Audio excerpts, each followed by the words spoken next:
Halo guys, selamat datang kembali di Republik Rupiah. Jadi untuk hari ini di minggu yang baru kita bakal bahas tentang topik yang menarik banget karena kita bakal ngomongin soal prediksi gerakan BTC untuk beberapa bulan dan tahun ke depan. Kenapa kita bakal ngomongin ini? Karena kemarin kan kalian sudah lihat sendiri BTC itu sampai tembus di $30.000. Dan kalau misalkan kita sudah melalui pasar bear market yang berkepanjangan di tahun 2022 lalu yang benar-benar brutal, banyak orang jadi masih kurang percaya, masih ngerasain trauma mungkin ya. Jadi kiranya kita sekarang bertanya-tanya, apakah gerakan positif ini beneran positif ya, akan kuat untuk berikutnya? Kira-kira apakah dari 30.000 Bitcoin akan terus lanjut naik ke atas, perjalanan merangkak pelan-pelan sampai menuju ATH baru, atau mungkin kita bakal ketahan di sebuah resistance di mana dia bakal turun ke koreksi harga yang sebelumnya lagi, entah mungkin di 25 ribuan dolar. Jadi hari ini kita bakal lihat beberapa data on-chain sambil kita lihat argumen-argumen dari sisi makro juga. Kita bakal bandingin keduanya. Skenario terbaik apa, skenario terburuknya apa, dan kira-kira gimana kita investor bisa menyiapkan diri untuk investasi ke Bitcoin dalam beberapa bulan atau tahun ke depan. Oke, let's go.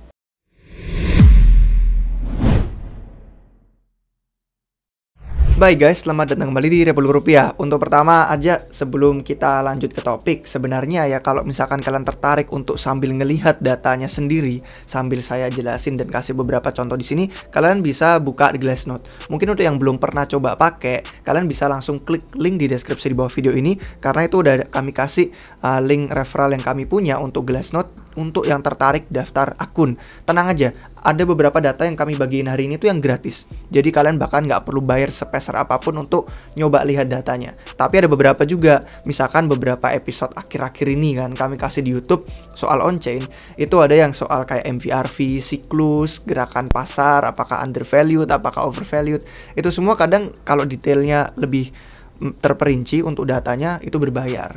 Dan kalian bisa dapat 10% untuk subscription-nya kalau pakai link di bawah deskripsi kami ini. Jadi kalau tertarik silahkan cek aja linknya di deskripsi. Kalau sudah siap langsung kita masuk ke topik hari ini. Oke, kalau kita ngelihat gerakan harga BTC ya dari data on-chain, ini kan ada chart di sini tentang performa harganya Bitcoin sejak terjadinya halving. Dan halving itu udah terjadi 4 kali kalau kita bisa lihat di sini. Dari yang pertama pas dari harga rewardnya itu 50 BTC, maksud saya terjadi 3 kali. Karena yang pertama bukan halving. Yang pertama full rewardnya 50, dipotong setengah jadi 25, itu halving pertama. Halving kedua dipotong setengah lagi 12,5 BTC. Terus halving ketiga yang baru terjadi Mei 2020 kemarin, pas bener-bener pandemi itu, dipotong jadi rewardnya 6,25 BTC. Nah ini ada chart yang menarik tentang performa harga BTC sejak terjadinya halving. Nanti kita bakal bahas mendalam di sini karena bagus banget. Topiknya itu kayak, ya kalian pasti bakal suka lah, tertarik. Kalau misalkan udah siap untuk buka chartnya juga kalian bisa lihat sendiri nanti. Oke, sekarang kita bakal lihat ya, dengan kenaikan harga BTC ke 30.000, kira-kira di mana resistance-nya? Kira-kira sekuat apakah pasar? Kalau memang mau lanjut ke atas, lanjut sejauh apa? Kalau misalkan enggak juga, kira-kira koreksinya kapan dan di mana? Nah, tentu aja kita nggak bisa prediksi masa depan. Cuman kalau kita ngelihat dari masa lalu kemarin, pas kita kolaps FTX itu ya, selamat BTW untuk yang udah pada serok pas kemarin kolapsnya FTX. Karena sejak itu kita udah naik hampir 2 kali lipat BTC sendiri. Jadi selamat untuk yang sama seperti kami kemarin pas berani untuk DCA di kolapsnya FTX itu. Argumen pas kemarin di harga 16 ribuan dolar, kalau orang-orang pada bilang ini sebenarnya peluang bagus, ayo serok, beranilah. Itu kayak gampang di teori tapi sulit dipraktekkan. Karena kemarin kita ngelihat bear market brutal banget. Semuanya kolaps, semuanya hancur gitu kan. Terus Capital lah, institusi, VC, bahkan Terra Luna, terus FTX. Jadi udah banyak banget hal-hal yang bikin kita trauma, bikin kita jadi takut. Efek dominonya tuh bakal menekan pasar jauh lebih ke bawah lagi. Pas di 16.000 kemarin, perasaan kayak bisa aja tuh turun ke 12.000, ke 10.000, sampai orang-orang ada yang bilang di bawah 10.000 sampai bener-bener gila aja lah prediksinya. Kalau diingat, di siklus sebelumnya, orang-orang tuh pada nungguin 1.000 dolar. Padahal Bitcoinnya di bawah 3.000 dolar aja nggak nyampe. Kebanyakan orang mencari-cari bottom tanpa mereka tahu bahwa DC aja sudah sangat bisa menguntungkan. Nggak perlu dapat harga yang paling absolut murah banget. Nah, sekarang kita udah lihat hampir 2 kali lipat kenaikan BTC sejak bottomnya kemarin. Nah, yang menarik dari performa harga BTC ini sejak halving terjadi adalah mereka itu kelihatan mirip banget. Ya nggak? Kalian setuju nggak? Coba lihat deh, gerakannya sangat-sangat mirip. Jadi seolah-olah kayak ngapain sulit untuk menganalisis segala macam, tarik garis kemana-mana, terus ngelihat fundamental, ngelihat makro. Kadang kan orang berargumennya gitu kan, tinggal ngikutin aja dengan halving Bitcoin 4 tahun sekali, siklusnya tuh mirip. Ya memang kita bisa lihat secara umum aja, secara makronya itu gerakannya serupa, dari yang tadinya naik gitu kan sampai mencapai ATH, terus mulai trending ke bawah, terus ada fase-fase di mana mereka ngebottom di bawah yang pas kemudian setelah bottom tuh mulai naik relatif sideways sampai gerakannya tuh lumayan positif dan bullish. Jadi secara umum tuh gerakannya mirip, dan kita sekarang lagi ada di bawah sini nih, bener-bener habis bottom lagi naik 80% ke atas. Yang menariknya adalah ini bener-bener persis banget, mirip banget gerakan bottomnya di sini gitu kan. Dan kalau misalkan kita bandingin, nanti ada beberapa metrik lain juga yang mendukung argumen tentang apa ya, bisa dibilang Bitcoin tuh gerak kayak textbook aja, ngikutin lah pokoknya formatnya itu kayak udah ada template-nya ya. Tapi perlu diingat, ini semua data historis, data di masa lalu. Nggak selalu yang terjadi di masa lalu akan terjadi lagi di masa depan. Jadi jangan anggap video kami hari ini tuh kayak nasihat keuangan. Wah ini kapan jual, wah ini kapan beli. Karena kami pun nggak punya sertifikat apapun untuk jadi penasihat keuangan kalian. Jadi ambil keputusan sendiri, tanggung jawab sendiri. Tidak perlu menyalahkan siapapun, karena duit kita yang kerja keras. Kita juga yang harus bisa tanggung jawab kalau rugi atau kalau untung. Nah, sekarang kita bakal lanjut nih. Ada beberapa hal menarik yang akan saya tunjukin. Nah, kita geser ke bawah di sini, ada performa harga Bitcoin sejak ATH siklus sebelumnya. Jadi sejak harga tertingginya itu, yang kemudian dia mulai trending ke bawah, sideways, atau mulai mencari titik kekuatannya lagi untuk momentum positif, kita lihat sekarang kita ada di mana. Kalau kalian lihat jejak dari garis berwarna hijau gitu kan, jejak garis yang berwarna hijau itu membuktikan bahwa kita itu pernah ada di titik yang sama pas tahun 2019 sama tahun 2016-an. Awal tahun 2016 sama tahun 2019. Jadi kita sedang berada di titik yang relatif serupa, mirip-mirip lah. Dan halving Bitcoin itu 1 tahun persis dari sekarang. Ini sekarang kita sedang berada di April gitu kan, 2023. Kita udah di tengah-tengahnya April menjelang bulan Mei. Dan kalau berdasarkan kisaran dari siklus 4 tahun, setahun dari sekarangnya kita masuk ke pertengahan April, awal Mei. Pokoknya ini udah masuk ke kuartal kedua tahun 2024. Ini kisaran ketika halving Bitcoin itu akan terjadi yang berikutnya. Nah, dengan periode waktu 1 tahun lagi menjelang halving, kita bisa lihat gerakan harganya relatif sideways. Dengan mungkin ada koreksi sedikit di sana, pump di sana sini. Jadi volatil, memang volatil, tapi secara makro kalau dilihat garisnya tuh kayak ya sideways, bisa dibilang menyamping. Ini merupakan periode untuk reakumulasi bisa dibilang.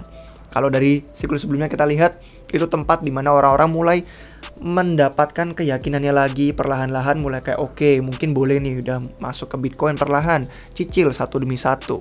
Kita DCA aja, nggak perlu langsung masukin duit di satu titik, karena nggak tahu gerakannya naik apa turun yang berikutnya. Nah, dari periode reakumulasi itu, pasar mulai membangun strukturnya yang makin kuat fondasinya. Jadi kita perlu cari higher high-nya, atau higher low-nya bahkan, kekuatan support semakin tinggi seiring waktu untuk merangkak sampai ke ATH yang baru. Jadi kalau misalkan kita lihat, ini merupakan titik yang sama, kita udah lihat di siklus sebelumnya. Oke guys, sekarang kita lihat balik ke chart yang tadi. Ngelihat balik ke chart yang tadi, performa harga setelah halving. Kalau kita lihat yang pas epoch pertama sama epoch kedua ini sebenarnya gila-gilaan pump di awal ya, setelah halving terjadi.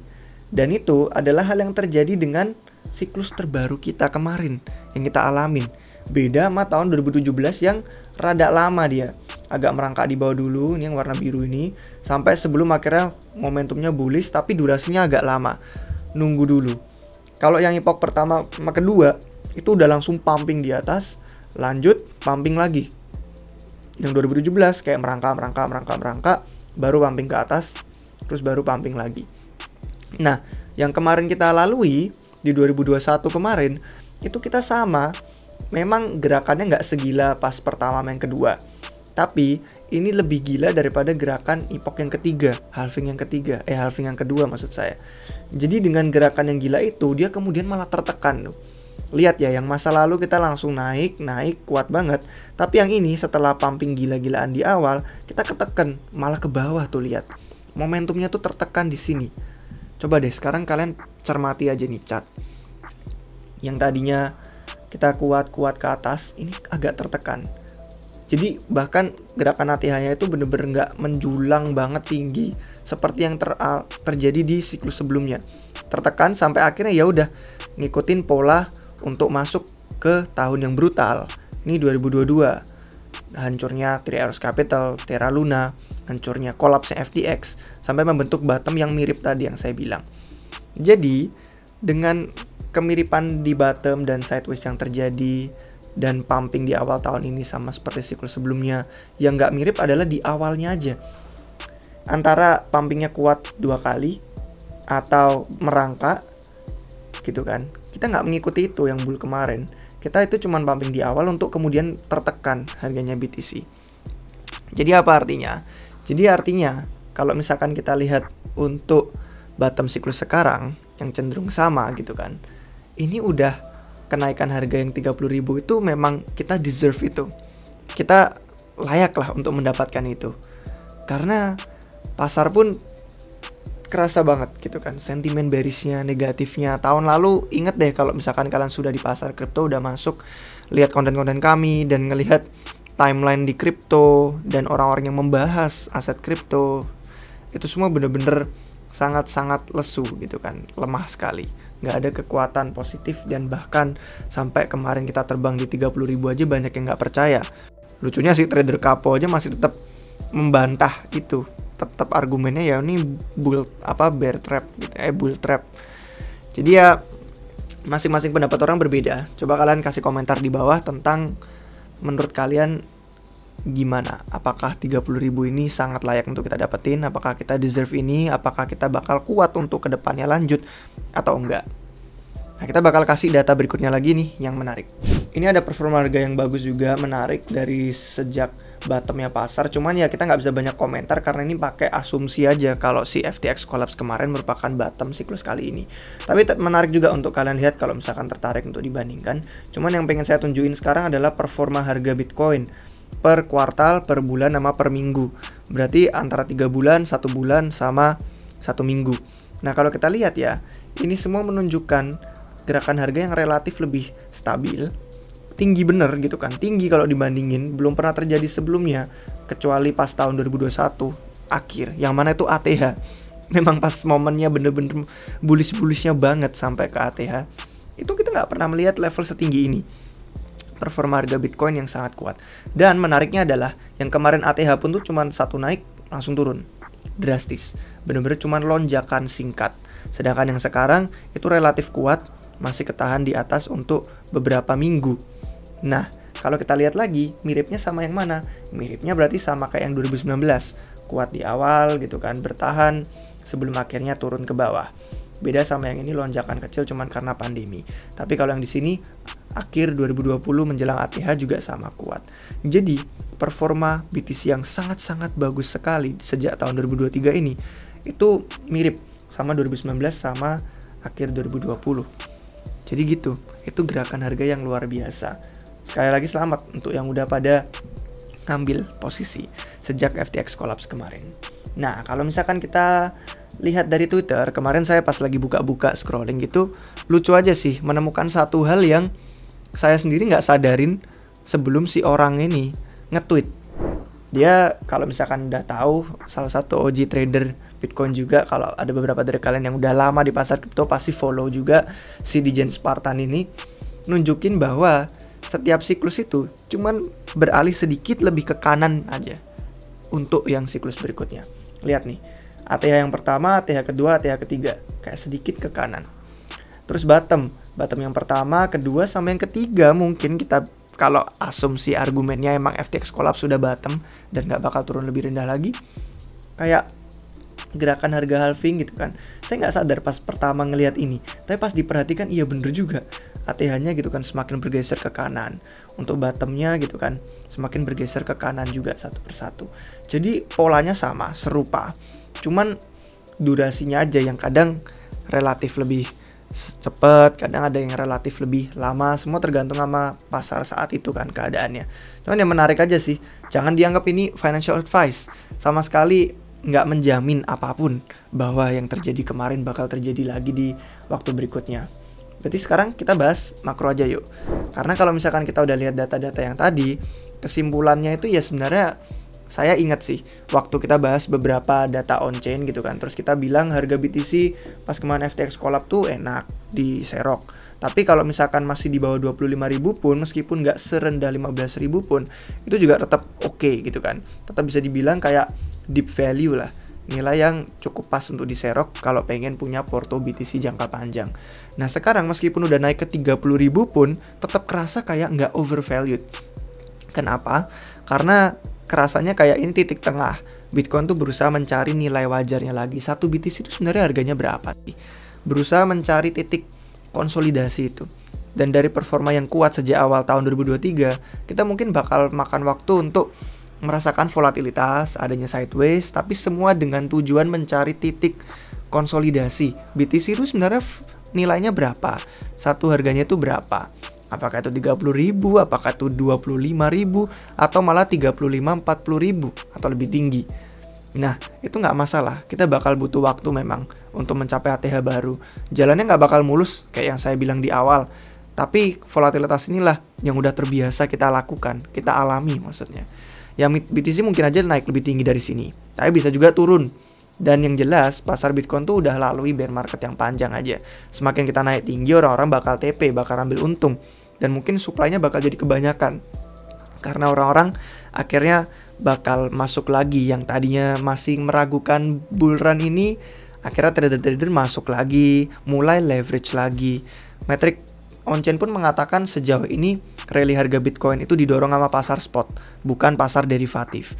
Artinya trader yang punya leverage banyak, yang biasanya bikin pasar sampai gonjang-ganjing, itu belum masuk. Relatif masih didominasi pasar spot doang. Jadi kita bakal sampai ke titik itu, dimana kita mungkin bakal digoyahkan keyakinannya. Waduh, ternyata dipikir bull run, ternyata bukan. Tapi pas turun kayak, loh, kok turunnya nggak seberapa. Siapin mental kalian aja untuk volatilitas ke depan, karena tidak selamanya akan mulus up only, naik doang. Pasti bakal ada koreksi, biar pasar sehat.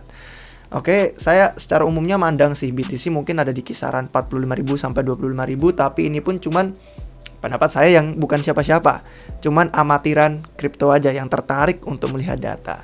Nah, sementara kita masuk ke fase pertama dari bull market ini, tentu kita perlu ngelihat data makro. Terakhir aja sih untuk kita tutup hari ini adalah data makro. Kita bakal ngelihat nih chart yang sudah kalian mungkin kalau yang terbiasa ngelihat di TradingView gitu kan, udah terbiasa. Tapi kalau yang jarang buka dan ngelihat banyak chart warna-warni itu bikin bingung, nggak masalah. Kalian nggak perlu paham masing-masing warna yang ada di sini. Intinya, ini adalah chart yang melacak imbalan obligasi Amerika Serikat menurut tenornya masing-masing. Gitu kan, dari yang paling atas ke yang paling bawah, mengikuti warnanya di sini nih. Ini ada imbalan yang 1 bulan, ada yang 3 bulan, ada yang 1 tahun, 2 tahun, 10 tahun, 30 tahun.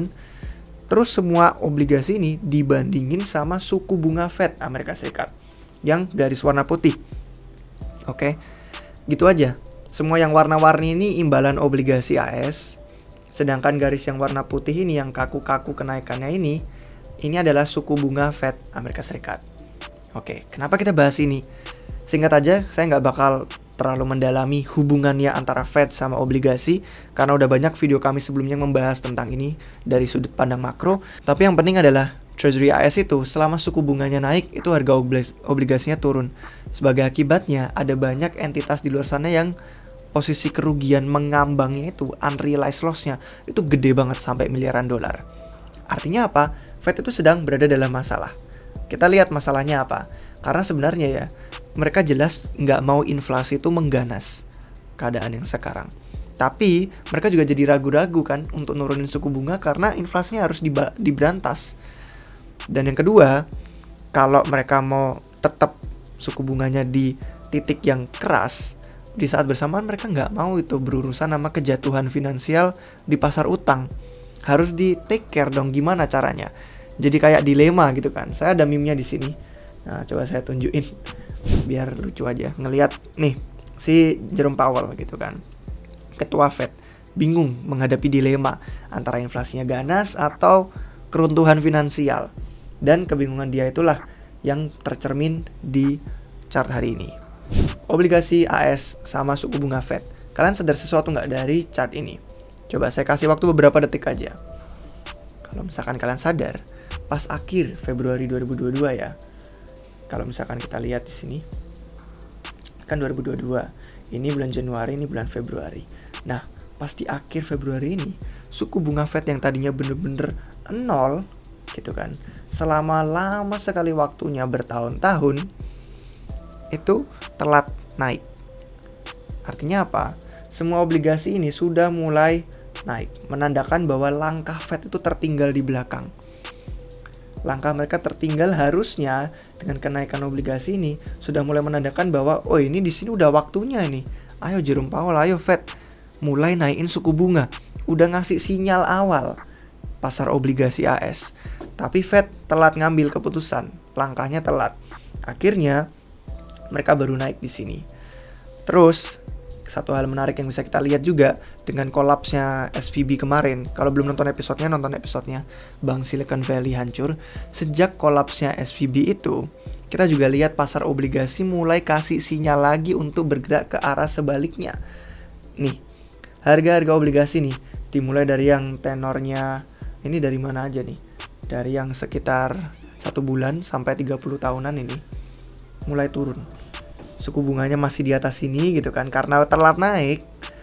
Terus suku bunganya udah mulai bergerak ke arah sebaliknya, dia masih tinggi. Udah ngasih sinyal, telat lagi gerakannya Fed. Langkahnya itu tertinggal di belakang lagi. Dan bahkan, ini pas kejatuhan SVB ini nih, yang baru banget terjadi. Berarti yang tadi saya bilang itu yang sebelumnya. Ini yang kejatuhan SVB. Itu juga mulai turun di bawah suku bunga Fed. Semua obligasi, mau yang 1 bulan sampai yang 30 tahun tenornya, itu semua udah mulai pada turun, kecuali ada beberapa yang udah mulai recover cepat, kayak yang obligasi 3 bulan udah di atas suku bunganya AS. Kemudian ada yang 1 tahun juga udah mulai naik, tapi yang lainnya masih bener-bener turun drastis. Sinyal obligasi AS itu sudah menandakan kapan harusnya Fed itu sudah mulai menaikkan suku bunga, menurunkan suku bunga untuk gerak ke arah yang sebaliknya, tapi rada telat gitu kan. Jadi pesannya tuh kayak kita udah waktunya untuk melambat. Nah, kesimpulannya apa yang bisa kita ambil saat ini adalah sedang terjadi perubahan yang besar. Kita lihat dari pasar obligasi AS. Mungkin ini pasar yang merasa yakin kalau Fed itu bakal ngerusak sesuatu kalau terlalu telat untuk ngambil keputusan. Entah ya nih, si Powell tuh bakal ngasih jeda, atau mungkin panik, atau mungkin langsung pivot gitu kan, ubah haluan. Tapi yang pasti makroekonomi itu bakal berubah rezim dalam waktu yang akan dekat. Karena kita lihat risiko geopolitik makin meningkat, penjualan treasury cadangan asing meningkat, dan krisis perbankan terjadi akhir-akhir ini. Udah banyak videonya, Beliudi juga kasih episode akhir-akhir ini. Dan ada risiko inflasi, mungkin terhubung erat sama pasar energi mungkin, karena OPEC juga ikut mainin pasokan juga. Jadi ada gangguan di pasar obligasi ini, udah ngasih tanda. Dan Powell sedang dalam posisi yang genting, lagi ada dilema, bingung mau ngapain. Sulit untuk tahu dampak jangka pendeknya seperti apa, tapi ada beberapa poin dasar yang mungkin nanti pada akhirnya juga, kalau sampai bener-bener bakal ngerusak sesuatu. Karena nggak mungkin mereka nggak ngapa-ngapain dengan masalah inflasi. Mungkin bakal ditahan, mungkin bakal dinaikin lagi suku bunga, sampai ngerusak sesuatu di ekonomi. Kalau udah rusak, solusinya biasanya kita lihat di data historis ya cetak uang. Mereka butuh duit untuk membeli obligasi itu. Satu-satunya orang yang bisa beli, yang punya neraca keuangan besar, karena tinggal nyetak duit aja seenak jidat, itu ya cuman si Fed ini.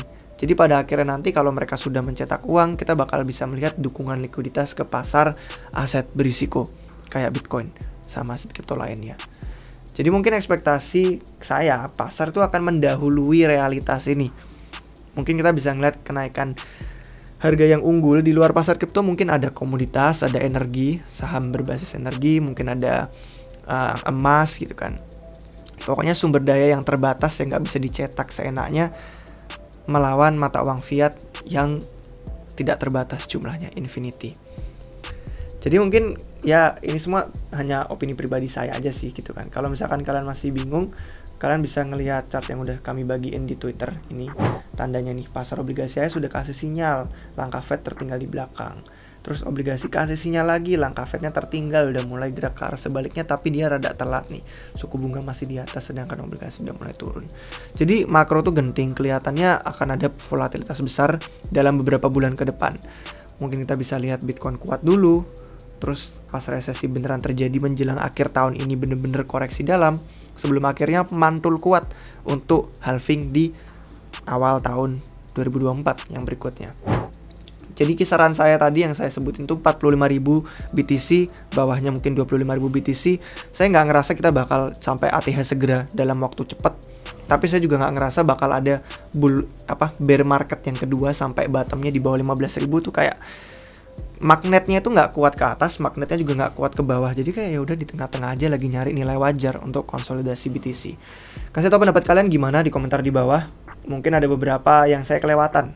Karena saya sendiri, nih mungkin meme terakhir yang saya kasih, I have no idea what I'm doing. Saya cuman ngeliat data aja yang menarik sebagai analis kripto yang amatir. Kasih komentar kalian aja deh, rencana untuk kedepannya seperti apa. Semoga bermanfaat. Terima kasih udah nonton sampai akhir.